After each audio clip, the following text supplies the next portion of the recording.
Hey guys, it's Liam, and tonight we step into the shadows once again. What I'm about to share isn't just a story, it's a journey into the chilling unknown, where ordinary lives collide with extraordinary darkness. Every detail, every twist, every unanswered question will pull you deeper into a mystery you won't forget. So lock in, because once this begins, there's no turning back. Let's get started. The morning of the 20th of February, 2005 in Mount Laurel, New Jersey, began like any ordinary Sunday. For John Audib, he had a simple family plan. He was heading over to his sister Danielle's house to help her with a few things around the place. But when he got there, no one answered the door. He rang the bell, knocked, even called her name, but the house was silent. John tried calling her cell, but it went straight to voicemail that raised a red flag. But it wasn't enough to set off full-blown panic. He reached out to their mother, Felice, who suggested Danielle might have stayed the night at Richard Patron's, the guy she had recently been seeing. It sounded plausible. So John used his spare key, went inside, took care of the planned repairs, and then left across town. Richard Patron's family was starting to notice something was off too. Richard's mother, Margaret, was expecting company that day. Friends were coming over to watch a big race. But when the guests arrived, Richard was nowhere to be found. His phone, like Danielle's, wasn't ringing through. Margaret knew Richard had gone out with Danielle the night before, and just like Felice, she figured he'd probably stayed at her place, but that theory started falling apart pretty quickly. At 11:00 a.m., Danielle missed an appointment at the salon, something she had scheduled with her friend Christine, who also happened to be Richard's sister. Danielle was known for being reliable, and blowing off plans without a heads up was completely out of character. Christine called her multiple times, but the phone was still off. Both Danielle and Richard had gone dark, and that's when concerns started turning into serious worry. Around 5:00 p.m., Danielle's ex-husband Joe Imbo arrived to drop off their 1.5-year-old son like he usually did. He immediately noticed something was wrong. Danielle wasn't at the door to greet them. Instead, her relatives were there. They told him she had gone out the night before and hadn't come back. Joe left their son in the care of Danielle's family and headed off, while her relatives started calling hospitals, emergency rooms, friends, anyone who might know something. But no one had heard from Danielle or Richard. Their whereabouts were a complete mystery. So was the black Dodge Dakota truck Richard had been driving that night, the same truck he was supposed to use to take Danielle home. At first, both families were convinced the couple had just stayed over at each other's place. Danielle's mom believed she was with Richard. Richard's mom thought he was with Danielle, but when they realized neither of them knew where the pair was, it hit them. They hadn't just lost contact, they were gone there. Still wasn't full-scale panic, but the unease was growing fast. That was day one disappearance of Danielle Imbo and Richard Patron, the beginning of one of the most puzzling missing persons cases in modern American criminal investigations. Before Danielle Imbo and Richard Patron vanished, their lives looked like those of countless everyday people, routine steady, with all the ups and downs of modern adulthood. The two first crossed paths thanks to Christine Patron, Richard's sister and a longtime friend of Danielle since their high school days. One evening, Christine invited Danielle out to dinner, and later that night, Richard joined them. That seemingly ordinary evening marked the beginning of a connection that would gradually deepen between Danielle and Richard. Danielle Otore was born on the 7th of August, 1970 in New Jersey. She was the youngest child of John and Felice Otobra, growing up alongside her older brother John Jr. from a young age. Danielle showed a love for music. She had a beautiful singing voice and often performed in local talent shows and events. Eventually, she became the lead vocalist for a small rock band that played regularly in bars and restaurants around town. While nurturing her passion for music, Danielle also built a professional career in the financial sector, working in the loan department of a local car dealership. That's where she met Joe Imbo. He'd come in looking to buy a new car. Their relationship took off quickly, and in 2001 they got married. After the wedding, Joe asked Danielle to leave her music career behind and focus more on building a family life together. In 2003, they welcomed their son, also named Joe, who quickly became the center of Danielle's world. But things started to unravel shortly after.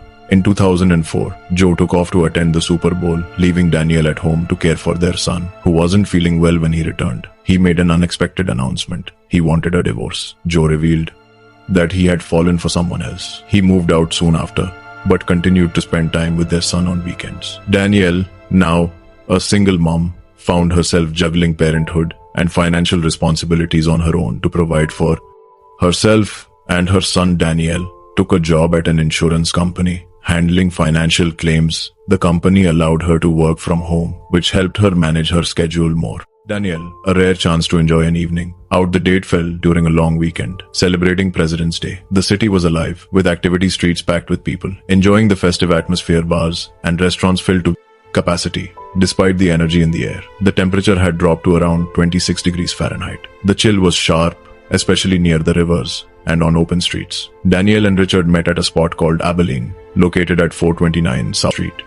The bar was a well-known local hangout, popular for its live music. By the time they arrived, the venue was already buzzing with people. A show scheduled that evening had drawn a decent crowd at some point during the night. Richard's longtime friend Anthony Valentino joined them. He and Richard had known each other since they were 7. His appearance wasn't planned. Anthony happened to be at the same bar and came over to say hi. The three spent part of the evening together, chatting and watching the live performance. According to witness statements, Danielle and Richard looked very much like a couple. They sat close together, shared casual embraces, and seemed relaxed. There was no sign of tension or the conflict between them. Bartenders and patrons later confirmed that both had a drink or two, just a couple of beers each. They didn't appear intoxicated, and throughout their time at the bar, their behavior remained calm and completely in control. The live performance wrapped up around 5 p.m.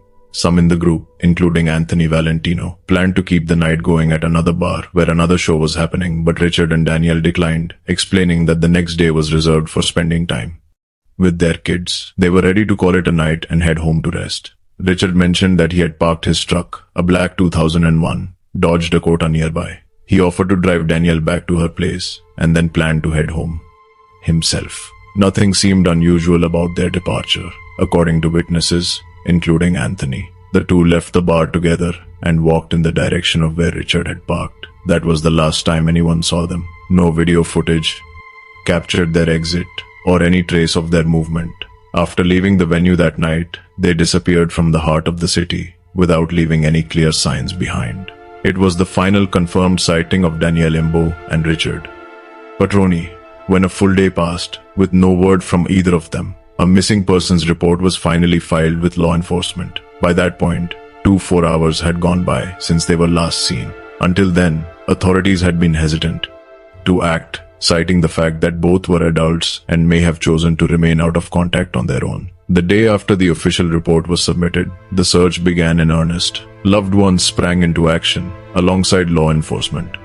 Their first priority was to reconstruct the most likely route the couple would have taken from downtown Philadelphia to Danielle's home in Mount Laurel, New Jersey. According to the family's estimate, the route covered roughly 40 meters and included several bridges, most notably the Walt Whitman Bridge, a major structure connecting Philadelphia to southern New Jersey across the Delaware River. Given the direction they were headed, it seemed like the most logical path.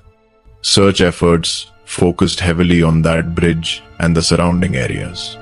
John Otober Jr. and Richard's father spent hours driving through neighborhood after neighborhood, often retracing the same streets multiple times a day. Over the course of their search, they logged more than 13 hours. Behind the wheel, they created detailed maps of possible detours from the expected route, marking every intersection, parking lot and area. With limited visibility, they checked mall parking structures, highway pull-offs, vacant lots, abandoned buildings, and dead-end streets. Meanwhile, volunteers were distributing missing person flyers. The families had printed approximately 10,000 posters featuring photos of Danielle and Richard, along with details about the vehicle. They cast a wide net, posting the flyers on storefronts, bus stops, office buildings, car washes, and service stations, anywhere that might catch someone's eye. A major focus of the investigation was surveillance footage. Since the couple had left from a bar located right in the heart of the city, authorities expected that their vehicle would be caught on at least one camera along the route. Investigators reviewed footage from nearby businesses, ATMs, gas stations, retail stores, private residences, and government buildings. But after going through hours of recordings, there was nothing. No sign of Daniel, Richard, or a vehicle matching the description. Even the area where Richard had parked his black Dodge Dakota turned up nothing. There were no recordings of the truck entering or leaving the lot. This raised the possibility that the vehicle may have been parked in a blind spot outside the range of any available cameras. One of the first theories considered by investigators was the possibility of an accident, since the route from Philadelphia to New Jersey includes several bridges, including the Walt Whitman Bridge. There was a chance that the vehicle might have veered off the road and ended up in the water. This theory gained traction after a family member pointed out a section of damaged guardrail on one of the bridges. The tip was passed on to the authorities. The US Navy sent in divers to inspect the riverbed. The search lasted an entire day. Several submerged vehicles were found, remnants from previous accidents, but none of them matched the make or model of Richard's truck. No personal items, no signs of Danielle or Richard. Nothing to indicate a connection to the missing pair. At the same time, investigators began combing through additional sources: tow truck logs, traffic accident records, insurance reports, and hospital admissions. None of them provided any information linking to Daniel Imbo or Richard Patron. What made this case especially complex was the fact that it involved two adults and a vehicle, not just a single person. The theory of a tragic accident became harder to accept given the urban setting, heavy traffic, and abundance of surveillance cameras and potential witnesses. Still, none of the inquiries produced any leads. Investigators were left with no concrete evidence to support any working theory. When neither the ground search nor surveillance analysis yielded results, the family decided to try a different approach: aerial reconnaissance. John Otter reached out for help, and soon a helicopter search was arranged. Though some reports suggested the operation might cost around $15,000. It was later revealed that the pilot volunteered his time and services for free. The helicopter scanned the city and surrounding areas, focusing on industrial zones, remote parking lots, wooded regions, and highway shoulders. Even from the air, no sign of the truck or the missing couple was found. Richard's pickup had vanished, along with Danielle and Richard, without leaving a trace. Not a single visual or digital clue for several days. Everyone involved continued searching tirelessly, trying to uncover even the smallest lead. Police kept interviewing anyone who might have information, including patrons who had been at the bar that night. But all they were able to gather had already been documented earlier. Without any fresh details or new evidence, the investigation hit a wall. By that point, the case had reached a standstill. No routes, no surveillance footage, no tips or theories brought investigators any closer to understanding what happened after 11:45 p.m. on that cold February night. In the early stages, the families of Daniel Imbo and Richard Patron worked closely together. They joined forces in the search efforts, supported each other, made joint media appearances, and coordinated their outreach. At first, it felt like they were united in a shared mission to bring Danielle and Richard home. But as time passed, with no breakthroughs and with no new clues, emerging tensions began to rise between the two families. A few weeks after the disappearance, quiet suspicions began to surface. Some members of Richard's family started to question whether this could have been an accident at all. A few even speculated, without any hard evidence, that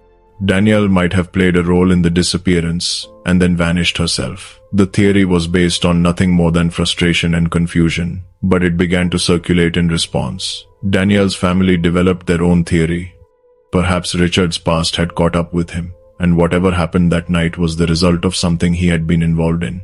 Again, there was no concrete evidence to support this claim. The growing rift became undeniable. The two families stopped collaborating. Each began working independently, limiting communication and ending all joint public statements. While the main investigation continued, detectives turned their attention to those closest to Danielle. One person who stood out was Joe Imbo, her ex-husband and the father of her son.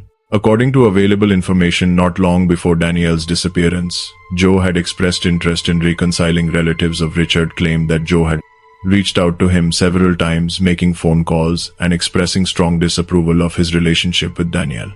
According to Richard's parents, one of those calls allegedly included a warning if Richard didn't back off.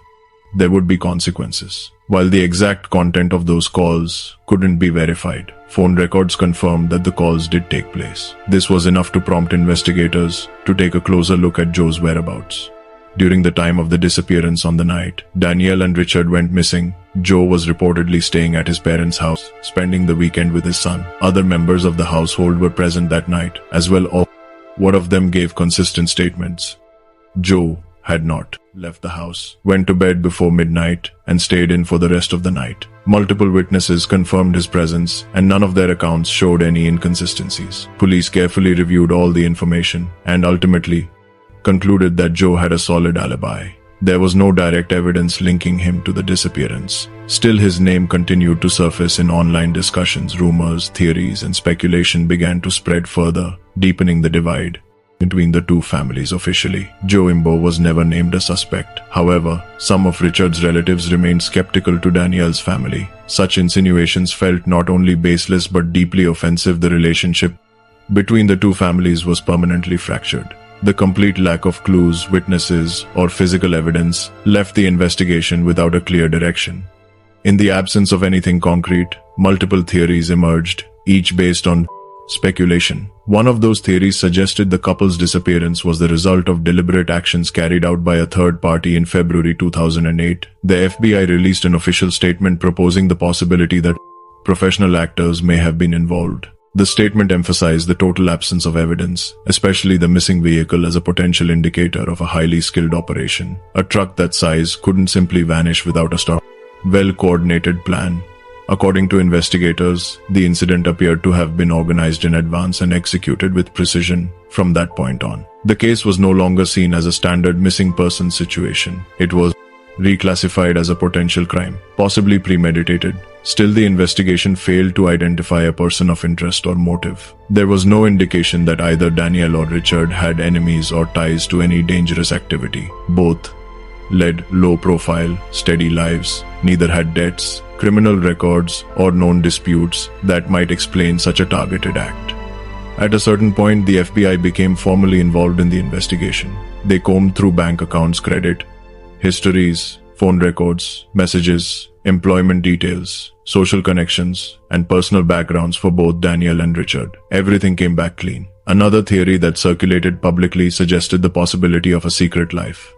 Some speculated that one or both may have been involved in undercover activity or had confidential roles that were not known to those around them. So with that, I'm Liam, signing off. But remember, this is not the end. I'll be back soon with another story, darker, deeper, and more suspense-filled than before. If this case gripped you, don't just watch and walk away. Hit that subscribe button, turn on the notifications, and be ready when the next chapter drops. And I want to hear from you. Your thoughts, your theories, leave them in the comments below, because your voice matters in this community. Until then, stay alert, stay safe, and never forget truth hides in shadows, but together we shine the light. This is Liam, and in the world of crime, remember, the closer you look, the darker it gets.